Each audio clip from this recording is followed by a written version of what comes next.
आऊज़ुबिल्लाहिमिनश्शैतानिर्रजीम बिस्मिल्लाहिर्रहमानिर्रहीम। अस्सलाम वालेकुम दोस्तों, मैं हूं मोहसिन रज़ा और आप लोग देख रहे हैं 24/7 टीचर्स ऑनलाइन। दोस्तों, क्लास चल रही है हमारी फाइनेंशियल अकाउंटिंग की और आज हमारी उस सीरीज़ का आई थिंक के 26वां या 27वां लेक्चर है। दोस्तों, आज की क्लास का जो हमारा टॉपिक है वो हम एक नई चीज़ शुरू करने जा रहे हैं फाइनेंशियल अकाउंटिंग के अंदर, जिसको हम कहते हैं कंट्रोल अकाउंट्स। दोस्तों, हम आज की क्लास में देखेंगे कि कंट्रोल अकाउंट्स होते क्या हैं और ये कंट्रोल अकाउंट्स बनाए कैसे जाते हैं। दोस्तों, हम ये भी देखेंगे कि ये कंट्रोल अकाउंट्स की अकाउंटिंग के अंदर क्या अहमियत है। दोस्तों, आज की क्लास शुरू करने से पहले जिन दोस्तों ने अभी तक मेरा चैनल सब्सक्राइब नहीं किया है वो जल्दी से मेरा चैनल सब्सक्राइब कर लें और साथ ही बेल के आइकन पर भी क्लिक कर लें ताकि मेरी हर आने वाली वीडियो या लेक्चर आप लोगों तक पहुंच सके और आप उससे सीख सकें। दोस्तों, आज की क्लास शुरू करने से पहले हम ये देख लेते हैं कि हमने पिछली क्लास के अंदर क्या चीज़ें कवर अप की थी। दोस्तों, पिछली क्लास के अंदर हम लोगों ने अपनी बात शुरू की थी डेबिटर्स से और क्रेडिटर्स से। मैंने आपको ये बताया था कि ऐसे लोग जिनसे हमने पैसे लेते होते हैं उनको हम डेबिटर्स कहते हैं और ऐसे लोग जिनके हमने पैसे देने होते हैं या कारोबार ने पैसे देने होते हैं उनको हम क्रेडिटर्स कहते हैं। दोस्तों, उसके साथ ही हम लोगों ने अक्रूवल एंड अक्रूड एक्सपेंसेस की बात की थी। उसके साथ ही हम लोगों ने ये भी देखा था कि बैड डेट्स क्या होते हैं और मैंने आपको बताया था कि ऐसे पैसे जो आपको नहीं मिलते या ऐसे पैसे जो आपको लगे कि ये नहीं मिलेंगे उनको बैड डेट्स तस्वुर किया जाता है और बैड डेट्स कारोबार को एक्सपेंसेस के अंदर ऐड करके उसको प्रॉफिट एंड लॉस अकाउंट के अंदर चार्ज किया जाता है। उसके साथ ही हम लोगों ने ये भी देखा कि प्रोविजन क्या होती है। ऐसी अमाउंट जो किसी नागहानी सूरत हाल से निपटने के लिए कारोबार अलग रखता है उसको प्रोविजन कहते हैं और मैंने आपको ये भी बताया था कि हम बैड डेट्स के लिए भी प्रोविजन रख सकते हैं। उसके साथ ही आखिर के अंदर मैंने आपको दोस्तों डिफरेंस बताया था अक्रूवल और प्रोविजन का। मुझे उम्मीद है कि अब तक हम जितने टॉपिक्स कवर अप कर चुके हैं वो आपको समझ आ गए ही होंगे और दोस्तों आज हम एक नया टॉपिक शुरू करने वाले हैं जिसको हम कहते हैं कंट्रोल अकाउंट्स।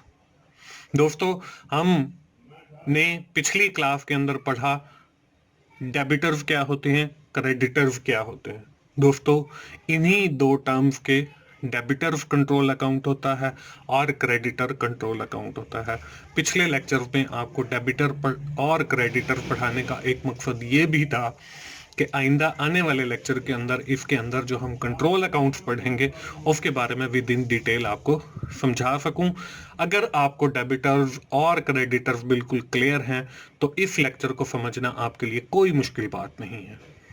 दोस्तों, इसके साथ ही हम लोग ये भी देखेंगे कि डेबिटर्स कंट्रोल अकाउंट और क्रेडिटर कंट्रोल अकाउंट्स के कौन कौन से एलिमेंट्स होते हैं और आखिर में दोस्तों हम लोग एक एग्जाम्पल करेंगे जिसके अंदर मैं आपको डेबिटर कंट्रोल अकाउंट और क्रेडिटर कंट्रोल अकाउंट बनाना सिखाऊंगा और आखिर में आपको एक एक्सरसाइज भी दूंगा जिससे मुझे पता चल सके कि आज का जो आपको लेक्चर है दिया गया है वो आपको समझ आ गया है या नहीं आ गया है।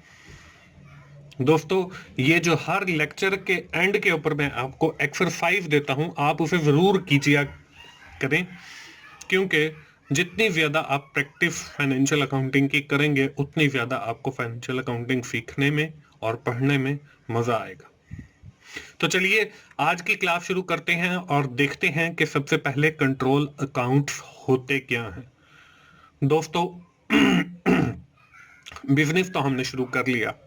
जैसे जैसे हमारे कारोबार का जो साइज है वो बढ़ता चला जाता है या हमारा जो बिजनेस है वो एक्सपेंड होता चला जाता है, वैसे वैसे ही हमारे डेबिटर्स मतलब जिन लोगों से हमने पैसे लेने होते हैं और हमारे क्रेडिटर्स जिन लोगों के हमने पैसे देने होते हैं वो भी बढ़ते चले चले जाते हैं।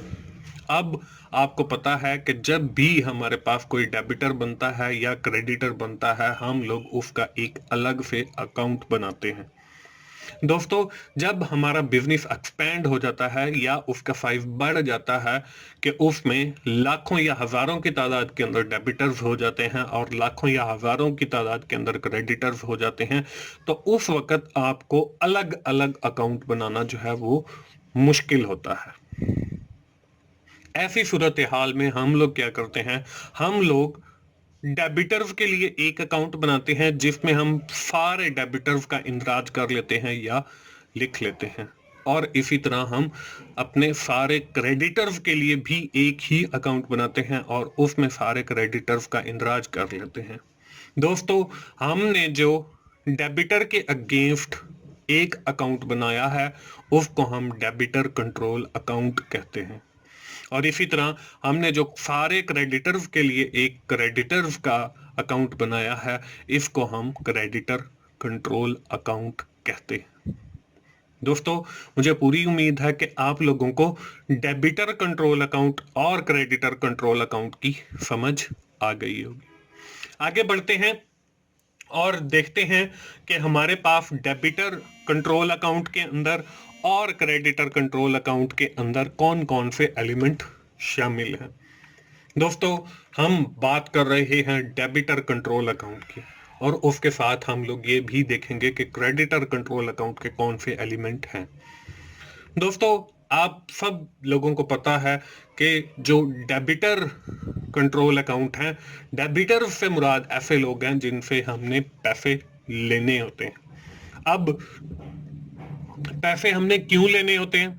पैसे उस सूरत में लेने होते हैं जब हम उनको कोई ना कोई चीज सेल आउट करते हैं या अपने बिजनेस की कोई प्रोडक्ट या सर्विसेज सेल आउट करते हैं। तो हम कह सकते हैं कि जब डेबिटर्स कंट्रोल अकाउंट बनाए जाते हैं तो इट मींस कि ये सेल के अगेंस्ट बनाए जाते हैं। दोस्तों, इसी तरह जब हम क्रेडिटर्स की बात करते हैं तो उनसे हमने पैसे देने होते हैं या कारोबार ने उनके पैसे देने होते हैं, और पैसे उस वक्त दिए जाते हैं जब आप कोई चीज खरीद करेंगे। इसका मतलब ये है कि जब आप कोई परचेज करेंगे तो उसके अगेंस्ट जो है आपके क्रेडिटर्स बनेंगे।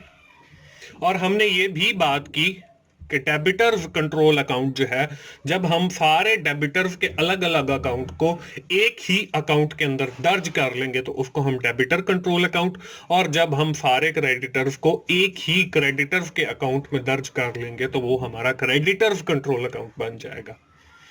दोस्तों, हमें यह पता चल गया कि डेबिटर्स हमारे सेल के अगेंस्ट बनते हैं और क्रेडिटर हमारे परचेज के अगेंस्ट बनते हैं। तो दोस्तों, डेबिटर कंट्रोल अकाउंट के अंदर जो पहला एलिमेंट है वो है ओपनिंग बैलेंस। इसी तरह क्रेडिटर कंट्रोल अकाउंट में भी ओपनिंग बैलेंस होता है। इसी तरह डेबिटर कंट्रोल अकाउंट ये हमारे सेल के अगेंस्ट बनते हैं, तो इसलिए इसके अंदर सिर्फ और सिर्फ क्रेडिट की सेल रिकॉर्ड की जाती है। अगर हम कैश की सेल करते हैं तो वो उसमें से माइनस होकर कैश वाली जो सेल है उसके अगेंस्ट हमारे पास कैश रिसीव होता है, तो वो कैश रजिस्टर के अंदर दर्ज की जाएगी, ना कि डेबिटर्स के अंदर। और हमने ये भी पढ़ा, डेबिटर से मुराद ऐसे लोग हैं जिनसे हमने पैसे लेने हैं, और पैसे उसी वक्त लिए जाएंगे जब आप सेल उधार के ऊपर यानी क्रेडिट के ऊपर करेंगे। और इसी तरह क्रेडिटर्स ऐसे लोग हैं जिनके आपने पैसे देने होते हैं, तो वो भी उसी सूरत में होंगे जब आप कोई चीज उधार पर खरीद करेंगे, मतलब क्रेडिट परचेज करेंगे। उसके साथ जब हम कोई चीज सेल करते हैं उसमें हो सकता है कोई कुछ चीजें जो हैं वो डिफेक्टिव हों, तो वो हमें रिटर्न की सूरत में मिल जाती हैं। इसको हम सेल रिटर्न कहते हैं, और ये भी हमारे डेबिटर्स कंट्रोल अकाउंट का आइटम है। इसी तरह जो चीजें हमने खरीदी हैं हो सकता है कि उसमें भी कुछ डिफेक्टिव गुड्स हों, तो वो हमने जिससे खरीदी होती हैं हम उसको रिटर्न कर देते हैं, तो उसको हम परचेज रिटर्न कहते हैं। इसी तरह हमारे पास जब कोई पैसे आएंगे जिनसे हमने पैसे लेने हैं, तो वो या तो कैश रिसीव होगा या फिर कोई चेक रिसीव होगा, चेक की सूरत में हमें पैसे रिसीव होंगे। इसी तरह हमने अगर किसी के पैसे देने हैं, मतलब क्रेडिटर्स के देने हैं, तो वो भी हम कैश की सूरत में पेड करेंगे या चेक की सूरत में पेड करेंगे। इसी तरह डेबिटर्स कंट्रोल अकाउंट के अंदर क्लोजिंग बैलेंस भी होता है और क्रेडिटर्स कंट्रोल अकाउंट के अंदर भी क्लोजिंग बैलेंस होता है।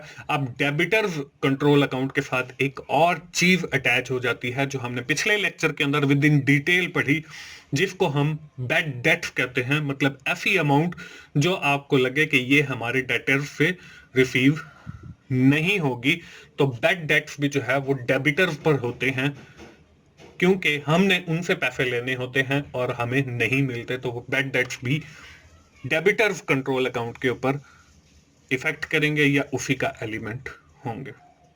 दोस्तों, ये तो हो गए हमारे elements of debtors control account और क्रेडिटर्स कंट्रोल अकाउंट। अब अगली स्लाइड के ऊपर आपको नजर आ रहा है कि how to prepare the debtors and creditors control account, के हम डेबिटर्स कंट्रोल अकाउंट और क्रेडिटर्स कंट्रोल अकाउंट कैसे बनाते हैं। दोस्तों, इसके अंदर दो बॉक्सेस आपको नजर आ रहे हैं, लेफ्ट और राइट। लेफ्ट वाले के अंदर आपको डेबिटर्स कंट्रोल अकाउंट नजर आ रहा है, उसके नीचे वही एक टी शेप है जो हम नॉर्मली लेजर के लिए यूज करते हैं, और इसी तरह आपको राइट बॉक्स के अंदर क्रेडिटर्स कंट्रोल अकाउंट नजर आ रहा है, उसके नीचे भी एक टी शेप है जिसको हम लेजर के अंदर इस्तेमाल करते हैं और इसको टी अकाउंट भी बोलते हैं। दोस्तों, अब ये जो डेबिटर कंट्रोल अकाउंट है और क्रेडिटर कंट्रोल अकाउंट है, इसकी भी दो साइड हैं, एक डेबिट वाली मतलब लेफ्ट हैंड साइड और एक क्रेडिट वाली मतलब राइट हैंड साइड। हमारी जितनी भी एंट्रीज हैं वो इन दोनों साइड के अंदर ही की जाएंगी। अब हमने ये पढ़ा सबसे पहले कि डेबिटर्स जो लोग हैं वो हमारे सेल के अगेंस्ट होते हैं और जो क्रेडिटर हैं वो हमारे परचेज के अगेंस्ट होते हैं। अब हमने सबसे पहला जो आइटम पढ़ा वो पढ़ा था ओपनिंग स्टॉक, ओपनिंग बैलेंस का। दोस्तों, जब भी आपको कंट्रोल अकाउंट बनाने का कहा जाए और ओपनिंग बैलेंस दिया जाए तो आपने याद रखना है कि जो डेबिटर्स का ओपनिंग बैलेंस है वो आपने डेबिट साइड में लिखना है, जैसे आपको स्क्रीन के ऊपर लिखा हुआ नजर आ रहा है। और इसी तरह जो आपका क्रेडिटर का कंट्रोल अकाउंट है उसका जो ओपनिंग बैलेंस है वो आपने क्रेडिट साइड के अंदर लिखना है, जैसे आपको स्क्रीन के ऊपर नजर आ रहा है कि ओपनिंग बैलेंस आगे एक्स एक्स एक्स इसलिए लिखा गया है कि यहां पे ओपनिंग बैलेंस की अमाउंट आ जाएगी। ये तो हो गई बात ओपनिंग बैलेंस की। अब जो डेबिटर्स कंट्रोल अकाउंट है वो देखें, हमें पता है कि सेल के अगेंस्ट बनाए जाते हैं, और जो क्रेडिटर कंट्रोल अकाउंट है वो हमें पता है कि परचेज के अगेंस्ट बनाए जाते हैं। तो नेक्स्ट जो एलिमेंट है वो हमारे पास सेल और परचेज का है। अब सेल हमें पता है डेबिटर्स के अंदर ऐड होगी, तो आपने जिस साइड पे ओपनिंग बैलेंस लिखा हो, मतलब डेबिटर्स का ओपनिंग बैलेंस आपने डेबिट साइड पे लिखा है, ये याद रखने के लिए ऊपर भी डेबिटर्स है तो इसलिए हमने ओपनिंग बैलेंस डेबिटर साइड में लिख दिया है। क्रेडिटर्स कंट्रोल अकाउंट है, ओपनिंग बैलेंस क्रेडिट साइड में लिख दिया। अब डेबिटर्स हमारे सेल के अगेंस्ट बनते हैं तो इसलिए सेल भी ओपनिंग बैलेंस के नीचे आएगी और ये क्रेडिट सेल और आगे हमारी उसकी अमाउंट आ जाएगी। इसी तरह क्रेडिटर्स जो है वो परचेज के अगेंस्ट बनाए जाते हैं और हमारा इसका ओपनिंग बैलेंस जो है वो क्रेडिट साइड में लिखा हुआ है, तो हम जो हमारी क्रेडिट की परचेज है वो भी क्रेडिट साइड पे लिखेंगे। दोस्तों, इसके बाद बाकी के जितने भी एलिमेंट हैं वो आपने इसका उलट लिखने हैं। मतलब जो एलिमेंट आपके डेबिटर कंट्रोल अकाउंट के बच गए हैं आपने उनको क्रेडिट साइड में लिखना है, जो आपके आइटम क्रेडिटर कंट्रोल अकाउंट के बच गए हैं आपने उनको डेबिट साइड में लिखना है। दोस्तों, इसके बाद जो हमारा आइटम था वो था रिटर्न का, सेल रिटर्न का और परचेज रिटर्न का। अब सेल रिटर्न देखें, वो डेबिटर कंट्रोल अकाउंट की है, जैसे मैंने आपको बताया वो क्रेडिट साइड में लिखी जाएगी। इसी तरह जो हमारी परचेज रिटर्न है वो क्रेडिटर कंट्रोल अकाउंट की है, वो डेबिट साइड में लिखी जाएगी। इसी तरह जब हम कोई पैसे रिसीव करेंगे तो वो डेबिटर अकाउंट के अगेंस्ट रिसीव करेंगे तो वो क्रेडिट साइड में लिखे जाएंगे। इसी तरह जब हम किसी पैसों की अदायगी करेंगे वो क्रेडिटर को की जाएगी और पेमेंट्स कहलाएंगी और वो डेबिट साइड में लिखी जाएंगी। इसी तरह हमारा एक आइटम है डिस्काउंट अलाउड, ये हमने पीछे उस आइटम्स के अंदर नहीं पढ़ा, यहाँ पे मैं आपको बता देता हूँ। जो डिस्काउंट अलाउ है इसका मतलब यह है कि हम किसी को अलाउ कर रहे हैं, मतलब जब हम कोई सेल करेंगे फिर ही अलाउ किया जाएगा। तो इसलिए जो डिस्काउंट अलाउ है वो डेबिटर कंट्रोल अकाउंट का आइटम है और ये भी क्रेडिट साइड में लिखा जाएगा। इसी तरह हमारा डिस्काउंट रिसीव है, जो हम कोई चीज खरीदेंगे उसके ऊपर हमें रिसीव होगा, परचेजेस के ऊपर होगा, वो क्रेडिटर कंट्रोल अकाउंट का आइटम है, इसलिए हम इसको डेबिट साइड में लिखेंगे। इसके बाद हमारे पास बैड डेट्स हैं। बैड डेट्स मैंने आपको बताया है कि वो सिर्फ और सिर्फ डेबिटर्स कंट्रोल अकाउंट पे होती हैं, जिनसे हमें पता चलता है कि ऐसे पैसे जो हमें वापस रिटर्न नहीं होंगे, तो ये भी आपके क्रेडिट साइड में लिखे जाएंगे डेबिटर्स कंट्रोल अकाउंट में। तो ये हमारी, आप सिर्फ इतना याद रखें, डेबिटर कंट्रोल अकाउंट, उसका ओपनिंग बैलेंस डेबिट साइड में, डेबिटर सेल के अगेंस्ट बनती है तो उसके नीचे सेल और बाकी सारे आइटम क्रेडिट साइड में।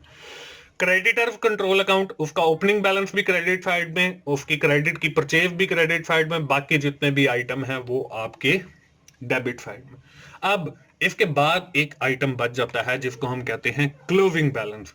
अब जो क्लोजिंग बैलेंस है वो भी वैसे ही है, आपकी जो डेबिटर्स कंट्रोल अकाउंट है उसकी राइट साइड पे लिखा जाएगा, मतलब क्रेडिट साइड पे क्लोजिंग बैलेंस, और आपकी जो क्रेडिटर कंट्रोल अकाउंट है उसकी लेफ्ट साइड मतलब डेबिट साइड पे क्लोजिंग बैलेंस लिखा जाएगा।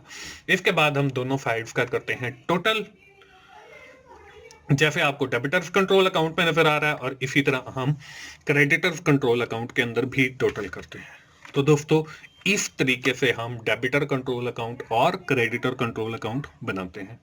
दोस्तों अगली स्क्रीन के ऊपर आपको एक एग्जांपल नजर आ रही है डेबिटर कंट्रोल अकाउंट से रिलेटेड और क्रेडिटर कंट्रोल अकाउंट से रिलेटेड। एग्जांपल क्या है जी? The financial year of Mofin brothers is closed on June 30, 2019। Mofin brothers के जो अकाउंट क्लोज हो रहे हैं वो 30 जून को हो रहे हैं। You are required to prepare debtor control account and creditor control account from the given information. हमने डेबिटर कंट्रोल अकाउंट बनाना है और क्रेडिटर कंट्रोल अकाउंट बनाना है जो हमें इंफॉर्मेशन दी गई है। ओपनिंग बैलेंस है डेबिटर का 3 लाख, क्रेडिटर का 5 लाख, टोटल क्रेडिट की सेल है 5,20,000, टोटल क्रेडिट की परचेज है 4 लाख, टोटल रिसिट्स हैं आपकी 3,40,000 की, टोटल पेमेंट्स हैं 2,60,000 की, डिस्काउंट अलाउड है मतलब सेल के ऊपर किया गया है 30,000 का, डिस्काउंट रिसीव्ड है मतलब हमें वसूल हुआ है परचेज के ऊपर होगा 20,000 का, और बैड डेट्स हैं हमारे 50,000 के। हमने इस इंफॉर्मेशन से जो है डेबिटर कंट्रोल अकाउंट भी बनाना है और क्रेडिटर कंट्रोल अकाउंट भी बनाना है।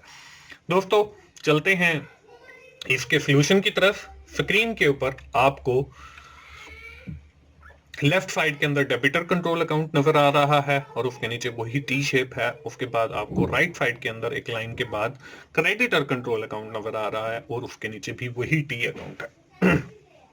बारी बारी मैं जो हमने एग्जांपल देखी है उससे आइटम लेता जाऊंगा और आपको ये जो ऊपर रेड कलर की या पिंक कलर की एक पट्टी नजर आ रही है यहाँ पे वो आइटम्स दिखाऊंगा, और लेफ्ट साइड के अंदर हम सारे आइटम डेबिटर कंट्रोल अकाउंट के दिखाऊंगा और राइट साइड के ऊपर आपको क्रेडिटर कंट्रोल अकाउंट के आइटम दिखाऊंगा। सबसे पहले इस पट्टी के अंदर आपको दिखाऊंगा और फिर आपको एग्जैक्ट लोकेशन भी बताऊंगा कि जहां पे वो लिखे जाने हैं। अब देखें पहला आइटम हमारे पास ओपनिंग बैलेंस का है। ओपनिंग बैलेंस 3 लाख, ये हमारा डेबिटर का ओपनिंग बैलेंस है। आपको पता है डेबिटर का जो ओपनिंग बैलेंस है वो डेबिट साइड में लिखा जाता है, तो हमने डेबिट साइड के अंदर 3 लाख लिख दिया। इसके बाद आपको राइट साइड के ऊपर ओपनिंग बैलेंस एक और नजर आ रहा है, ये आपका क्रेडिटर का ओपनिंग बैलेंस है। आपको पता है कि जो ओपनिंग का क्रेडिटर का ओपनिंग बैलेंस है वो क्रेडिट साइड में लिखा जाता है, तो इसलिए हमने ओपनिंग बैलेंस जो है 5 लाख वो उसकी क्रेडिट साइड के अंदर लिख दिया। इसके बाद अगला जो आइटम है वो है आपकी क्रेडिट की सेल। आपको पता है कि सेल जो है वो आपकी डेबिटर्स की होती है, तो इसलिए ये ओपनिंग बैलेंस के नीचे लिखी जाती है। तो ओपनिंग बैलेंस के नीचे यहां पर जो है हमने क्रेडिट की सेल 5,20,000 लिख दी। इसके बाद आपकी क्रेडिट की परचेज है, ये क्रेडिट की परचेज आपको पता है क्रेडिटर्स की आइटम है और ये भी ओपनिंग बैलेंस के नीचे लिखी जाती है, तो हम इसको क्रेडिट की परचेज 4 लाख ओपनिंग बैलेंस के नीचे लिख दिया। इसके बाद हमारा जो नेक्स्ट आइटम है वो रिसिट्स का है। हमने कोई पैसे वसूल किए हैं, पैसे जो वसूल किए जाते हैं वो डेबिटर से किए जाते हैं, और आपको ये भी पता है कि ये जो रिसिट्स हैं मतलब यहाँ पे ओपनिंग बैलेंस और सेल के बाद बाकी सारे आइटम हम क्रेडिट साइड में लिखते हैं, तो रिसिट्स 3,40,000 की वो हमने क्रेडिट साइड में लिख दी। इसी तरह आपकी कुछ पेमेंट्स हैं 2,60,000 की। आपको पता है क्रेडिटर्स कंट्रोल अकाउंट के अंदर ओपनिंग बैलेंस और परचेजेस के बाद बाकी सारे आइटम हम डेबिट साइड के अंदर या लेफ्ट हैंड साइड के अंदर लिखते हैं, तो पेमेंट हमने 2,60,000 की डेबिट साइड के अंदर लिख दी। इसके बाद हमारे पास अगली एंट्री डिस्काउंट अलाउड की है। अब इसके अंदर हमारे पास 30,000 है, तो 30,000 हमारा डेबिटर्स अकाउंट से रिलेटेड है, ये भी हम क्रेडिट साइड के अंदर लिखेंगे 30,000। उसके बाद हमारा देखें डिस्काउंट रिसीव्ड है, जो हमने रिसीव किया है वो हमारा परचेज के ऊपर होगा, मतलब क्रेडिटर्स कंट्रोल अकाउंट का आइटम है, और ये हम डेबिट साइड के अंदर 20,000 लिखेंगे। इसके बाद जो अगली एंट्री है दोस्तों वो है बैड डेट्स की। बैड डेट्स जो है वो आपको पता है डेबिटर्स कंट्रोल अकाउंट का आइटम है और क्रेडिट साइड पे लिखा जाएगा, तो यहाँ पे हमने 50,000 क्रेडिट की साइड पे लिख दिया। दोस्तों हमारी जितनी भी एंट्रीज हैं वो हमने सारी एंटर कर ली हैं। अब बारी आ जाती है इनकी टोटल करने की। टोटल करने की हम डेबिटर्स कंट्रोल अकाउंट देखते हैं। यहाँ पे देखें आपके पास 3 लाख है, फिर 5,20,000 है, तो टोटल आपके पास बन गया 8,20,000। अब इधर अगर हम क्रेडिट साइड पे देखते हैं तो यहाँ पे हमारे पास 3,40,000 और 30,000 3,70,000 और फिर 50,000, तो ये हमारे पास 3,70,000 पहले हैं, तो ये हमारे पास 4,20,000 बन गया। अब इस साइड पे जो है आपका 8,20,000 है। इसका मतलब ये है कि आपकी जो क्रेडिट साइड है वो 4 लाख की अमाउंट से कम है, तो हम इस साइड पे क्लोजिंग बैलेंस 4 लाख डालेंगे और इसका जो टोटल है वो हमने 8,20,000 दोनों साइड पे इक्वल कर दिया। और हम शुरू से ही अकाउंटिंग के अंदर पढ़ते आ रहे हैं एक dual aspect of transaction. It means कि every debit is equal to every credit, कि हमारा जो हर डेबिट है वो हर क्रेडिट के बराबर होगा। यही हम शुरू से फाइनेंशियल अकाउंटिंग के अंदर पढ़ते आ रहे हैं और यही हमने करना है। तो यहाँ पे हमने 4 लाख का बैलेंस ऐड किया क्लोजिंग, और 8,20,000 लेफ्ट हैंड साइड पे है और 8,20,000 आपका राइट हैंड साइड पे है। तो ये हमारा डेबिटर कंट्रोल अकाउंट बन गया। अब बारी आती है जी टोटल की क्रेडिटर कंट्रोल अकाउंट की। अब देखें क्रेडिटर कंट्रोल अकाउंट के अंदर हम क्रेडिट साइड से शुरू करते हैं, क्योंकि हम क्रेडिटर्स का कर रहे हैं, तो इसलिए हमारे पास यहाँ पे जो है 5 लाख और 4 लाख ये हमारे बन जाते हैं 9 लाख। अब इस साइड पे अगर देखा जाए तो ये हमारे पास 2,60,000 और 20,000, तो ये बनते हैं 2,80,000। और इसके अंदर अगर हम 6,20,000 का क्लोजिंग बैलेंस ऐड करते हैं डेबिट साइड में, तो फिर हमारे ये 9 लाख बनते हैं। और हमने क्लोजिंग बैलेंस 6,20,000 ऐड करके इसको भी टोटल को बराबर कर दिया है, मतलब left hand side is equal to right hand side. और यही हम पढ़ते चले आ रहे हैं। दोस्तों इस तरीके से हमने डेबिटर्स कंट्रोल अकाउंट बनाया और फिर हमने क्रेडिटर्स कंट्रोल अकाउंट बनाया। मुझे उम्मीद है आप लोगों को कंट्रोल अकाउंट और उसके अंदर जो आपका डेबिटर्स कंट्रोल अकाउंट है वो प्लस आपका जो क्रेडिटर्स का कंट्रोल अकाउंट है वो आपको समझ आ गया होगा। दोस्तों अगली स्लाइड के ऊपर आपको एक्सरसाइज दी जा रही है। आप जल्दी से अपनी नोटबुक उठाइए और इसको राइट डाउन कीजिए और फिर देखिए कि आप कितने जल्दी डेबिटर्स कंट्रोल अकाउंट और क्रेडिटर्स कंट्रोल अकाउंट बना सकते हैं। Prepare debtors control account and creditors control account from the given information. इसमें ओपनिंग बैलेंस है डेबिटर्स का 1 लाख, इसमें ओपनिंग बैलेंस है क्रेडिटर्स का 2 लाख, इसमें आपकी क्रेडिटर की सेल है 3 लाख, क्रेडिटर की परचेज है आपकी 4 लाख, इसके अंदर सेल रिटर्न है 10,000, परचेज रिटर्न है 20,000, टोटल रिसीट्स हैं आपके 2 लाख के, टोटल पेमेंट्स हैं आपकी 3 लाख की, डिस्काउंट अलाउड है आपका 50,000 का, डिस्काउंट रिसीव है आपका 60,000 का, और बैड डेट्स हैं आपके 50,000 के। आप जल्दी से इस एक्सरसाइज को नोट कीजिए और अपनी नोटबुक के ऊपर जो है इसको ड्रा कीजिए, डेबिटर्स कंट्रोल अकाउंट को और क्रेडिटर्स कंट्रोल अकाउंट को। अगर दोस्तों आपको ये समझ नहीं आए हैं तो आप मेरी वीडियो दोबारा से देखें और उसको समझने की कोशिश करें। अगर आपको फिर भी समझ नहीं आता तो मेरा नंबर डिस्क्रिप्शन के अंदर भी दिया हुआ है, और आपको मैं बता भी देता हूँ 030168521116। आप मुझे इसके ऊपर जो है व्हाट्सएप कर सकते हैं, तो मैं इंशाल्लाह पूरी कोशिश करूंगा आपको समझाने की।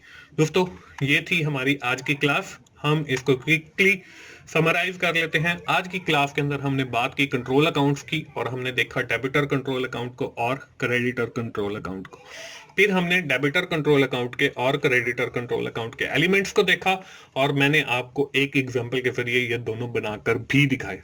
और आखिर में एक एक्सरसाइज दी, और मुझे पूरी उम्मीद है कि आप अगली क्लास में आने से पहले ये एक्सरसाइज सॉल्व कर लेंगे।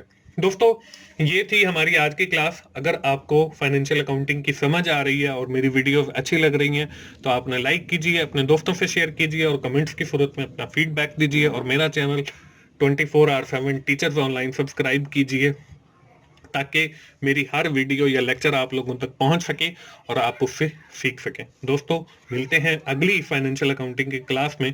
उस वक्त तक के लिए मोहसिन भाई को इजाजत दीजिए। थैंक यू वेरी मच दोस्तों। अल्लाह हाफिज।